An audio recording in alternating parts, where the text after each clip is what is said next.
बाटो खन्न थाल्नु भएको पहिलो दिन तपाईँलाई याद छ? छ। के सोचेर जानुभएको थियो त्यतिखेर? त्यो बाटो खन्ने बाटो खन्ने म कुरा सानो कुरा बताइदिउँ है सुन्नुलाई। हजुर। एउटा कुर्ला मेला भन्ने हाम्रो एउटा त्यहाँ गाउँमा थियो। तिनले एउटा गैँटी मेरो घरमा लुगा हेरफाल्नुहुन्थ्यो गैँटी बाटो खन्ने गैँटी। हजुर। त्यो गैँटी थियो चाहिँ पहिना भर्खर उसले कानले बनाएको गैँटी सुतारेको कि पहिला अब यसो मिचो बाङ्गो बनाएर पहिला बनाएको देखेँ। मैले के सोचेँ हो यो चाहिँ एक महिनासम्म हाके पनि हुने थियो। म त यहाँ बाटो बनाइदिएँ अब भनेर त्यही गैँटी उठाएर नभए कुदाएर पनि धेरै जति छ क्या मैले बाङ खन्छु जति मेरो बस्ताको छ त्यो गुर्छियो खान्छु पहिलो दिन नै। पहिलो दिनमा बाङ खन्छु। खानेपछि त्यो क्या यो हाम्रो माटो कस्तो चिताको भनेर त ढुङ्गो मात्रै ढुङ्गो भएको न माटो न ढुङ्गो खन्छु। अब त्यहाँपछि केही खुट्टाले केही फरुवा थियो नि मेरो पाइ एउटा त्यो फरुवाले फाल्छु अनि अझ ठाउँ ल्याउँछु अनि फेरि अर्का दिन फाल्याउँछ अर्का दिन गर्छु गर्दा गए 15-20 हात पर पुगिसकेपछि अब हिम्मत आइयो। पहिलो बाटो तपाईँले खन्ने बेलामा 72 वर्षको उमेरमा सुरु गर्नुभयो। हजुर। अहिले तपाईँ 80 वर्ष पुग्नुभयो। हजुर। फेरि अर्को बाटो पनि भर्खर खनेर सकाउनुभयो।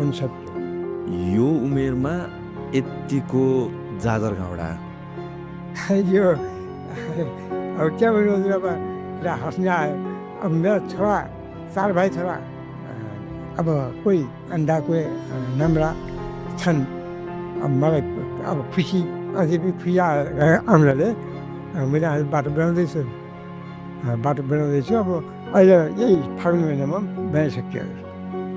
यो पहिलो बाटो खन्ने बेलामा त्यो किन खन्नुभएको? के कारणले खन्नुभएको? अब मेरा छोराछोरी जन्मिएर आए अन्डा जन्मिएर आए। त्यसपछि अब छ बच्चा जन्मिएमध्येमा एउटै छोरा मेरो आँखा देख्ने छ हेर्नुहोस्। मैले सोचेँ अब मैले बाटो बनाइदिन्छु। बाटो बनाइदिएपछि जुन त अब आउने जाने आँखा देख्नमा सजाल पनि होला होइन। त्यहाँपछि मैले के सुन्यो बाटो भनेपछि सबै काम चल्छ।